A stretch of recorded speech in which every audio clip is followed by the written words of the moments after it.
Здраво и дојни ученици, во оваа видеолекција ќе изучувате за фоторецепторите. Јас сум Марија Насковска и предавам во Основното училиште Димитар Миладинов. Што се ќе се каже во оваа видеолекција?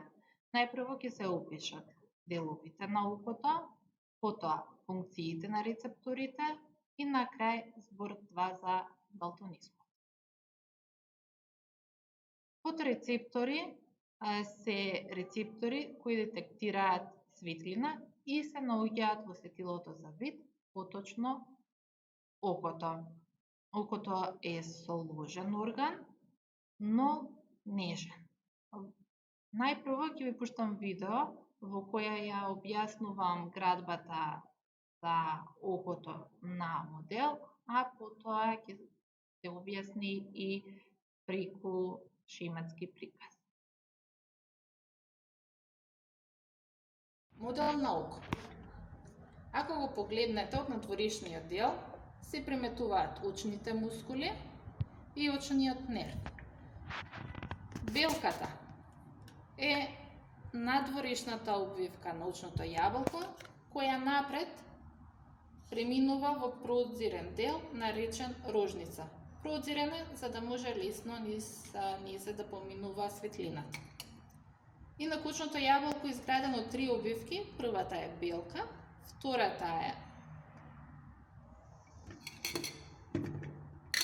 втората е садовница, тука е со црна боја, и мрежница.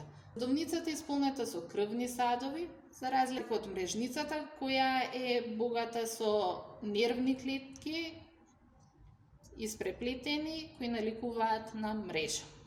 Еве на другиот дел од окото убаво се гледа. Садовницата е исполнета со крвни садови, која на предниот дел преминува во мускулез дел, наречена шареница. Шареницата е богата со пигменти кои ја даваат бојата на окото. Во овој случај е плаво окото. Шареницата е мускул кој ја зголемува и намалува црнката, односно црнката е отворот низ кој поминува светлината. Ако е потемно осветлена просторијата, тогаш е поголема црнката, за да може да влезе поголемо количество на светлина и обратно. Под црнката се наоѓа леќата. Леќата е споена со цилиарно тело од внатрешната обвивка мрежница, односно тоа е цилиарно тело е мускул која ја менува формата на леќата, со што се фокусира зракот да падне врз жолтата дамка. Жолтата дамка тука е прикажана на овој дел. Значи сончевиот зрак треба да се насочи да падне врз жолтата дамка, во која има најголем број на стапчиња и чепчиња. Што се стапчиња и чепчиња во следниот слайд ќе објаснам. Исто така тука може да се потенцира дека ако светлосниот зрак падне врз почетокот на очниот нерв, настанува слепило, односно човекот ништо нема да гледа, затоа што тука нема рецептори за светлина. На крај ќе кажам дека очното јаболко е изградено од желатинска материја, наречена стаклесто тело, која ја дава формата на окото. Еве оваа слика каде што убаво се објаснува како изгледа мрежницата, дека таа е изградена од повеќе слоеви на нервни клетки и на едниот слој од нервните клетки се наоѓаат стапчињата и чепчињата кои всушност ја детектираат светлината. Ова се фоторецепторите. Стапчињата гледате дека се издолжени, тие детектираат слаба светлина, со што ние може да гледаме црно-бело кога е темно во просторот, но сепак нели не е скроз црна темница, туку има некое светло сепак. Дека чепчињата детектираат јака светлина, со што ние ги гледаме боите. Некои луѓе не ги детектираат убаво боите и затоа во ова видео ќе се спомне и за далтонизмот. Тоа е затоа што чепчињата не функционираат правилно како што треба. Затоа збор 2 понатамо. Сега да ја објаснам, да ја повторам градбата на окото. Значи, ништо не е тешко, страшно, само треба да се внимава за да се запомни. Но пред да почнам да зборам за градбата на окото, не е лошо да се спомнат и помошните органи на окото, да се вегите, кои не дозволуваат потта да дојде во окото, туку ја тргаат на страна. Исто така, тука се и трепките, очните капаци и солзните жлези, кои исто имаат заштитна функција. Градбата на окото не е тешка да се научи, иако изгледа многу сложена. Изградена е од 3 обвивки, белка, садовница и мрежница. Белката е бела по боја, преминува во прозирен дел напред рожница, за да може да се пропушти светлината. Потоа е садовницата, богата со крвни садови, во предниот дел преминува во шареница или ирис, на кој се наоѓаат пигменти, кои ја даваат бојата на окото. На шареницата има отвор наречен црнка или зеница и тој отвор шареницата го регулира дали ќе биде поголем, поширок или потесен во зависност од светлината која доаѓа до окото.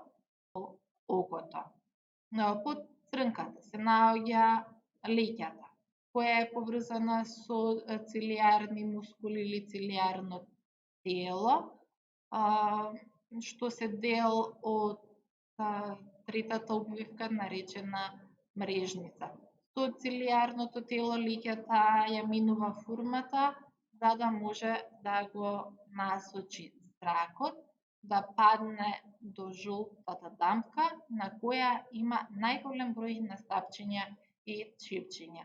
Кога зракот ќе падне директно на жолтата дамка, убаво и јасно гледаме.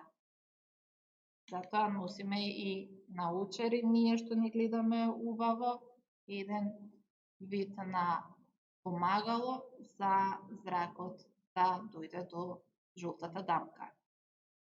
Има во окото и слепа точка, односно она место каде што започнува очниот нерв, на него нема стапчиња и чепчиња, затоа ако зракот се насочи и падне врз оваа слепа дамка, нема да се гледа ништо.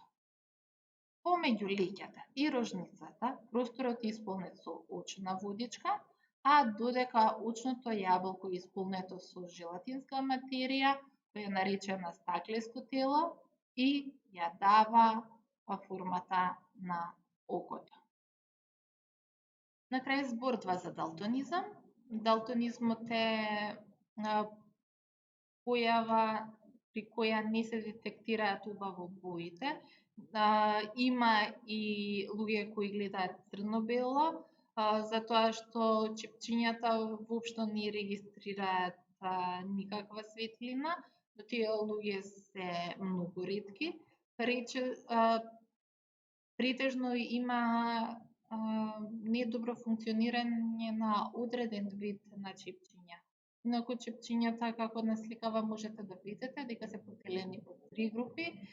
Чепчиња кои детектираат црвена светлина, чепчиња кои детектираат зелена светлина и чепчиња кои детектираат сина светлина. Ова ви е шематски приказ како луѓето ги гледаат боите ако не детектираат одреден вид на светлина. Подетално, ако некого го интересира, можете да го погледнете ова видео. На крај, за тие што сакаат да си го утврдат своето знаење, нека кажат низ кои делови на окото светлината минува за да стигне до очниот нерв, поточно до центарот за вид кој се наоѓа на задниот дел од главата, односно билот. И второто прашање е кои делови го заштитуваат окото. Благодарам за вниманието и не заборавајте дека мозокот е сличен на мускулите, треба да биде постојано во добра кондиција, а тоа го правиме со тоа што учиме, односно прашуваме, читаме, истражуваме и размислуваме.